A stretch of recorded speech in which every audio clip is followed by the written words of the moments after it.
Hi guys, last basic fundamental video.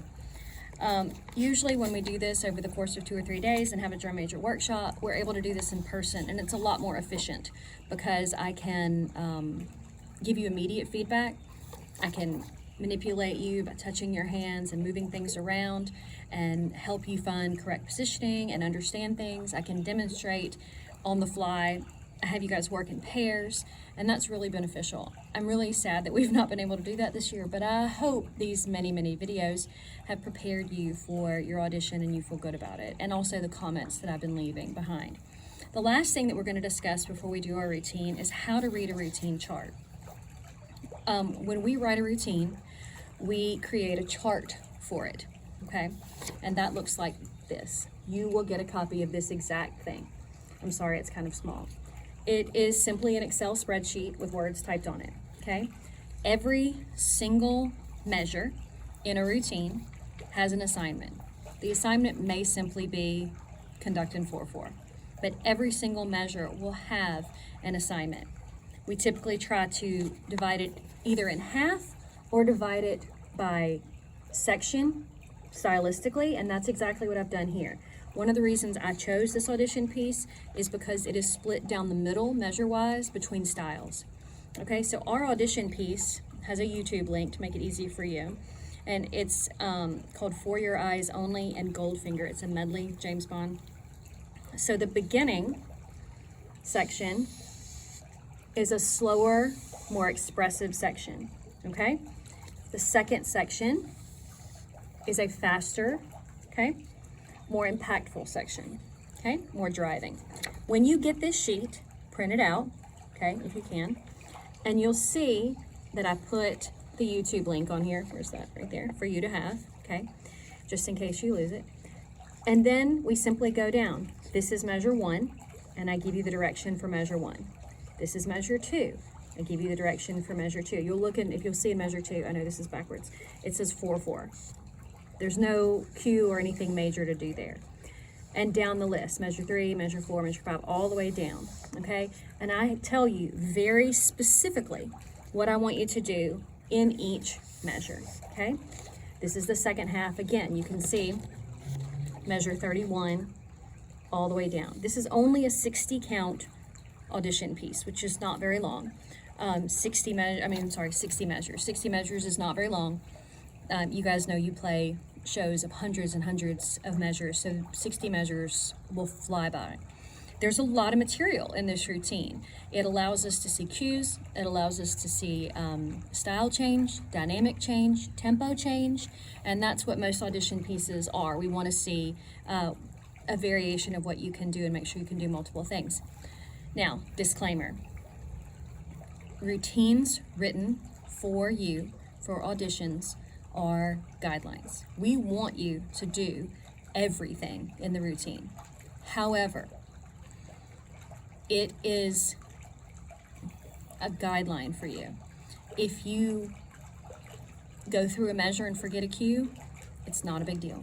We want to see how you react to this large amount of information being thrown at you. Most of the time in workshops, you have 2 days to pull this together. You guys are going to have upwards of a week, which is a huge advantage to you. So we want to see that your style is consistent. We really want to see that you can take your pattern and put it to music and be consistent with it. We want to see that your form is consistent, your pattern is consistent, that you have a grasp on these basic fundamentals. We are not looking for mastery of all these skills, cues, and all the special things, okay? We would like to see them all. We want to see that you can remember a good chunk of it. We want to see that you can be a physical embodiment of the music. But I don't want you to panic if you go through this routine and everything's rocking along and you get to measure, 19, and forget what's going on in 19, so you just conduct on through it and you think that you've bombed. That is not the case. Again, what we're looking for is, can you shift? Can you remember things? Can you express what's going on in the music? And can you do it with that commanding, authoritative presence? Don't let mistakes show on your face, ever. Never. okay? So that's how you read a chart. Now, within the chart, you'll see I have certain abbreviations, okay? B period means beat. No sense in typing out that word the whole time. You'll see instrument abbreviations, TPT for trumpet. And one that you may not know is MD. That's non-dominant hand. I'll tell you to do a cue with your non-dominant hand. That means I want your dominant hand to maintain the pattern to give you the best chance of success.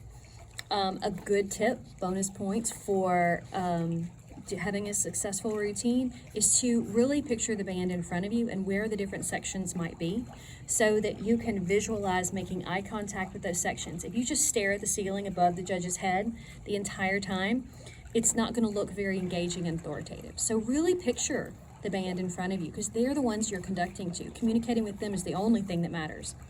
I have a rule with my drum majors, and I say this many, many times throughout the year. We don't do anything that doesn't serve the band. We do whatever's best for the band. If the band needs us to send up flares to make sure we get a part right, we're going to send up flares. If the band needs us to stand really still and have a really small pattern and get out of their way, that's what we're going to do. We do not do anything for what I call sparkle effect, which means we don't throw crazy things into our routine that have no practical purpose for getting the message across to the band and conducting.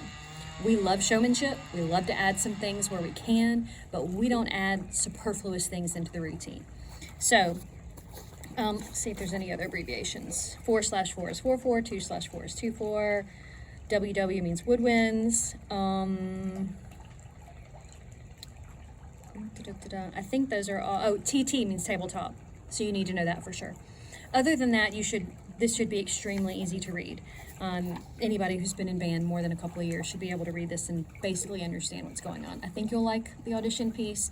It's fun. It goes by really fast. So in the next video, we'll go through exactly what I expect of you in each measure, but I want you to know how to read the chart, what's expected of you when you do the routine, help you not to panic at the volume of material, and get you ready for the next step. All right. Good luck, guys.